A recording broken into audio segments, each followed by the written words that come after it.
Hello viewers, a tour guide is a person who plays a significant role in promoting attractions, culture and tradition of a destination. He is in the front line when it comes to providing needed services to the tourists apart from just guiding at the attractions. Friends, I welcome you to the episode on roles and responsibilities of tourist guides in making such promotions. For better understanding, this episode is divided into 5 parts: meaning of tour guide, categories of tour guides in India, types of tour guides, need for tourist guide training, guiding at various tourist attractions. Let us understand the meaning of tourist guide. A tour guide is a multitasking individual and a professional who represents all the people living in the country, reflecting the attitudes, traditions and ideas they hold. They are the only liaison between the tourism companies, tourism transportation companies, restaurants, hotels and other tourism facilities and the tourists. Tour guides are the persons who spend most of the time with the tourist, and consequently they are to understand the specific needs of tourists, work to fulfill these needs combined with the ability to present the different issues in an interesting manner for tourists. Definitions. World Federation of Tourist Guide Association defined a tourist guide as a person who guides visitors in the language of their choice and interprets the cultural and natural heritage of an area, which person normally possesses an area specific qualification usually issued and are recognized by the appropriate authority.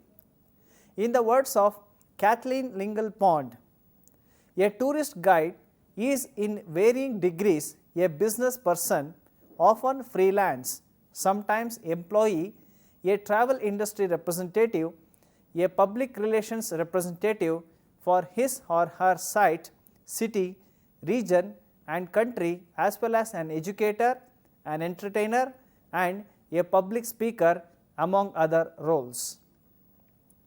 Principles and aims of tourist guides as per World Federation of Tourist Guide Associations: to provide a professional service to visitors, professional in care and commitment and professional in providing an objective understanding of the place visited, free from prejudice or propaganda. To ensure that as far as possible what is presented as fact is true and that a clear distinction is made between this truth and stories, legends, traditions or opinions. To act fairly and reasonable in all dealings with all those who engage the services of guides and with colleagues working in all aspects of tourism. To protect the reputation of tourism in the country by making every endeavor to ensure that guided groups treat with respect the environment, wildlife, sites and monuments and also local customs and sensitivities.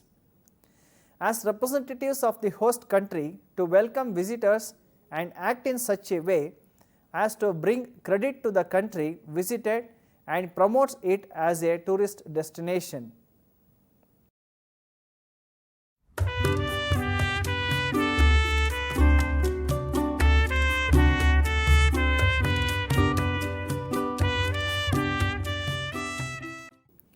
Categories of tourist guides in India. The tourist guides can be divided into 3 different categories, namely A class tourist guides, B class tourist guides and C class tourist guides. The Department of Tourism and its tourist offices select A grade tourist guides according to their requirement. At present, graduates having history as one of their subjects in the degree course and the knowledge of one or more modern foreign languages are preferred. Candidates selected have to undergo 3 months training. During this period, they are told about the followings: Number 1, Indian monuments, their origin, history and other features. Number 2, classification of hotels and other features of hotel industry. Number 3, functioning and running of travel industry. Number 4, special features of Indian customs and costumes, social ethics, brief history of India. Number 5, economic development in various segments after independence.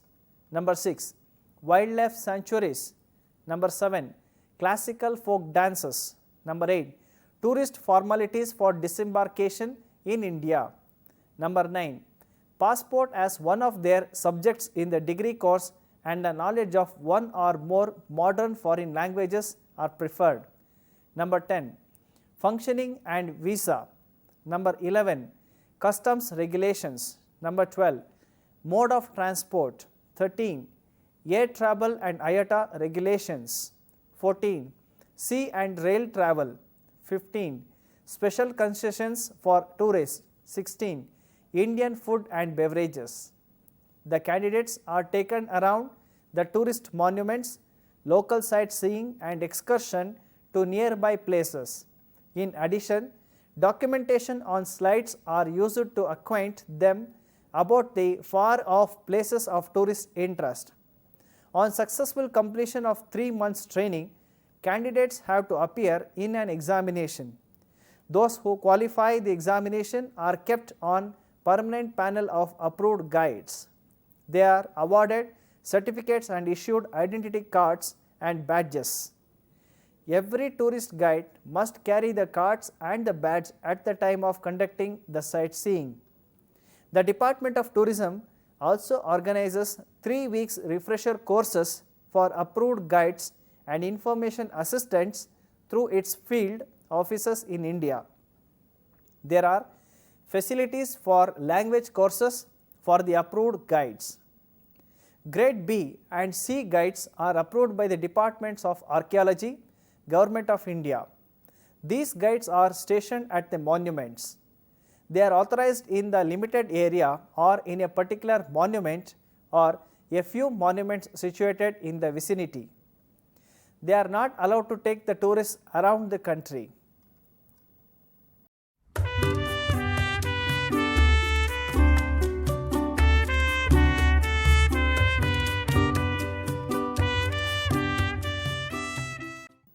Part 3, types of tourist guides.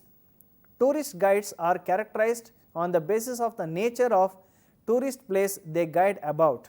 Example, Anna, who is a guide at the WHS Sun Temple at Konark, gives information of the art and architecture of the temples, hence she is an architecture guide. Similarly, a guide found at the Kaziranga National Park who gives information on the wildlife present in the park is a forest or wilderness guide. Similarly, we have the below classifications. Classification of guides on the basis of the nature of the tourist destination. Number 1, heritage. The guide of these destinations are A. History guide, one who gives information of the past, moreover found at palaces, forts, museums, battlefields, tombs, mausoleums, temples, churches, etc. B. Archaeological guide, one who gives information on the ancient civilizations and the bygone era found at museums and archaeological sites like the Giza Pyramid, Harappa and Mohenjo-daro, Nalanda University, Machu Picchu, etc. C. Architecture guide, one who gives information of the art and construction strategy of the monuments and masterpieces from the past found especially outside temples, palaces, tombs, mausoleums, towers, etc. Number 2, cultural guide. Culture guide is the one who gives information on the lifestyle pattern on the native society of that particular tourist destination. They are further classified as A.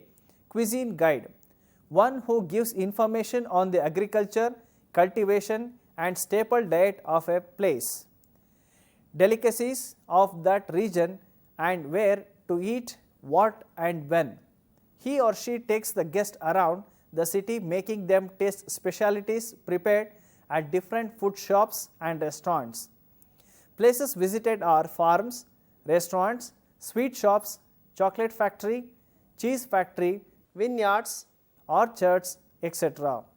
B. Religious guide or temple guide or pilgrim guide. One who gives information on the religion, gods and goddesses, mythology, traditions, rituals, etc. Such guides are hired especially during festival times. They are found at temples and other shrines. Number 3. Adventure guide. The persons involving in guiding adventure-based tourism activities are called as adventure guides. They can be mountaineering guide, trekking guide, skiing guide, surfing guide, scuba diving or snorkeling guide. Number 4. Forest or wilderness guide. These guides are well versed with the wildlife of a particular region. They are also classified as hunting guide and safari guides. Number 5. Coach guides are known as city tour guides. Number 6. Nature guides like desert guide, hill station guide, botanical garden guide, etc. Number 7. Special interest guide. They are cruise guide, golf guide, shopping guide, hotel guides, wedding guides, etc. Considering the above factors, we find that to be a perfect guide is one who need to have broad range of knowledge, understanding and insights in order to discourse and answer questions of all possible tours. For example, a group of farmers from Spain visiting India were to tour a number of the best dairy farms in South India. It was impossible to locate a Spanish speaking guide with a wide knowledge of the methods and terms associated with animal husbandry. This led to conclusion that there is a need for two categories of guides, general and specialized one. The general category includes such tours as town visits, while the specialized one would cover visits to archaeological or historical sites requiring very particularized knowledge. Specialized guides should also be needed for such visits as industrial centers, factories, farms, education institutions and health facilities. General tour is of two types. It is either standard or custom built. The standard tour is designed and advertised and can be purchased by anyone. On a custom built tour, the tour leader is consulted beforehand about the composition of his group, the background of his members, types of interest, level of education and so on. A tour is then put together to meet the specific needs of a group and the tour guide chosen can be briefed accordingly. For the general tour, which is a specific type, specific programs and dialogues can be developed. This creates the means for better quality control over the product which the tourist buys. The program for tours should be searched and standardized according to the best sequence of visits and other factors. Standard dialogues for the visits in different languages can be prepared, but they would not intended to eliminate the guide's creativity and personal touch. Every guide will develop his or her own particular style and delivery, but tour will remain essentially the same. Well developed and standardized tours also make the training of guides very straightforward. In preparing programs and dialogues for tours, the principle of the general and specific should be followed. For example, it can be confusing to the listener when an isolated event in history is described without first of all giving the broad historical context in which the event took place. When the comprehension of different languages is mixed within one group, it may create a guiding problem. If, for example, there is a need for a commentary in 3 languages, it is very testing for the guide. It also involves a lot of lost time. every effort should be made so as to assemble groups according to language. It will also be better to bring homogeneity in the group as regards to age, level of education and background. With specialized visits to such places as archaeological sites or museums, it is often difficult to match the number of guides available with fluctuations in the volume of visitors. Printed programs with cassette players and earphones containing pre-recorded commentary could be prepared and used. This will enable the visitors to guide themselves round, taking as much time as they please. A central information service can complement this approach, where visitors will be able to ask expert questions which may have arisen in the course of their self-conducted tour. A general tour of a town or cities will always include visits to shops or commercial enterprises to view and to purchase arts and handicraft products. To avoid controlling of guides and the practice of commission to guides, an approval list of such establishment could be prepared. The guide will have no discretion in the matter and is directed to what shops to visit on a particular day. In order to monitor acceptance and satisfaction on the part of the visitors, a feedback system could be created. The guide should fill out a brief report on completion of each tour. Guides should also meet periodically to discuss their various experiences and to recommend improvements to the service. A sample of visitors can also be asked to comment on the tour, for which a well-drafted questionnaire could be used.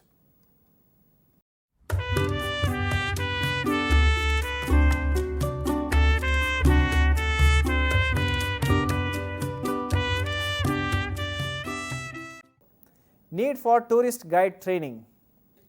Lack of proper training is the biggest handicap in the field of tourism. We do not have a proper and systematic system for the training of tourist guides in India. Specialized training in tourism is available in various colleges and universities. Most of the courses are at the postgraduate level. One has the option of degree courses or a one-year diploma course in tourism, or a postgraduate course are also available. These courses train individuals as tourist guides and for managing trekking and tour operations. Basic qualification is a prerequisite. Command over one or more language is a must. Extroversion is self-understood. The rest depends on how you look at yourself and others against the backdrop of a historical monument or from behind one of the information counters. On the other hand, tourist guides could be trained in approximately 4 to 6 months. The training session should include classroom teaching, practical application and development of knowledge and skills, etc. The course should cover languages, tourism, history and geography, contemporary studies, etc. For specialized guides, a short course could be introduced. As the demand for such services is periodic only and guides should be part-time and available as required. These specialized guides could be full-time employees in other type of work with related governmental, non-governmental bodies of or professional institutions. An example of the professional knowledge required by a tour guide is mentioned in the guidelines issued by International Guides Academy, Baltimore, USA, which is as follows: A. Knowledge and technology of travel industry. B. Business trend in the industry. C. Art of public speaking. D. Pre-tour departure preparations. E. Airlines and airport procedure, baggage handling, baggage lost. F. Knowledge of passport, visa and other related issues. G. Destination knowledge, local, national and international. H. Cultural practices, local, national tourist culture. I. Local food availability, place, time, quality and price. J. Group psychology. Option tour. K.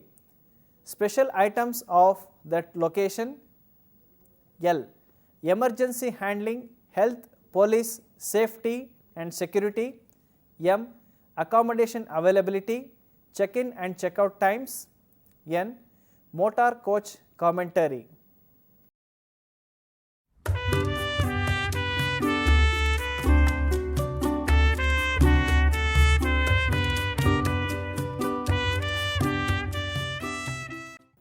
Guiding at various tourist attractions.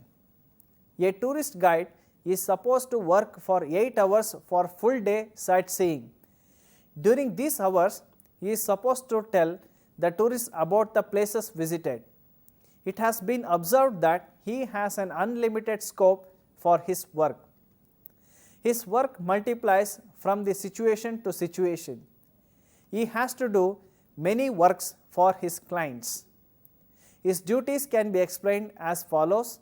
Number 1. Guiding in monuments. Before taking a tourist party to monuments, a guide must know the country of origin of his guests and their profession. The past and cultural heritage of the concerning countries must be compared. A guide must remember some similar monuments. Similarly, comparisons are very much needed while explaining the various monuments to the tourists. At the monuments, he appraises his visitors the proper nook and corner for getting best shots. Sometimes he handles the camera himself. A tourist guide must give the following details of monuments for a clear understanding of the tourist: the years of construction of the building, the prominent builders of the monument, the history of the monument, dimensions, heights, etc. of the buildings, architectural features like Gandhara, Mathura or Dravida, school of architecture and sculpture, historical evolution, the inspiration which a particular monument has given to similar construction, aesthetic appreciation, beauty, symmetry, harmony and balance for which the monument is famous for, decorations features. Number 2. Guiding in wildlife parks. Guiding in wildlife sanctuaries also demand knowledge and cautious approach. A tourist guide should tell the following points to the visitors: name, location and history of the sanctuary, the identification of species, the animals or birds one is likely to encounter, their distribution in space, their migratory habits, what do they eat, where do they live, how are they tamed. Number 3. Miscellaneous. For excursion, he advises his guests for carrying cold drinks in the ice box and pack lunch in their vehicles, helping tourists in the selection of good food, drinks and typical restaurant for particular dishes, offering tips to waiters, drivers, etc. In the dancing hall, he explains the mythological background or significance of the different poses.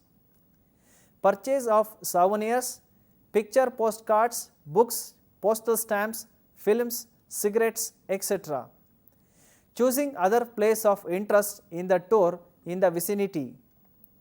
Informing tourists about evening dance shows, exhibition, sound and light programs, etc. Suggesting an itinerary for visiting other distant tourist places even for the next trips. Looking after the confirmation of flights or booking in the hotels with or without the help of handling travel agents. To sum up, tour guides are the professionals involved in guiding the visitors in their own language and interprets the cultural, heritage and natural legacy of a particular region. They need to provide all needed facilities as desired by their clients with amicable dealings and also protect the reputation of the tourism business of that region. There are 3 categories of tourist guides in India, namely A, B and C. and the guides are mandated to undergo necessary training to obtain the license and to equip themselves to handle the tourists. There are many types of tourist guides, namely heritage guides, cultural guides, adventure guides, wilderness or forest guides, coach guides, nature guides, special interest guides, etc. Guiding at various tourist attractions include guiding in monuments, guiding in wildlife and others.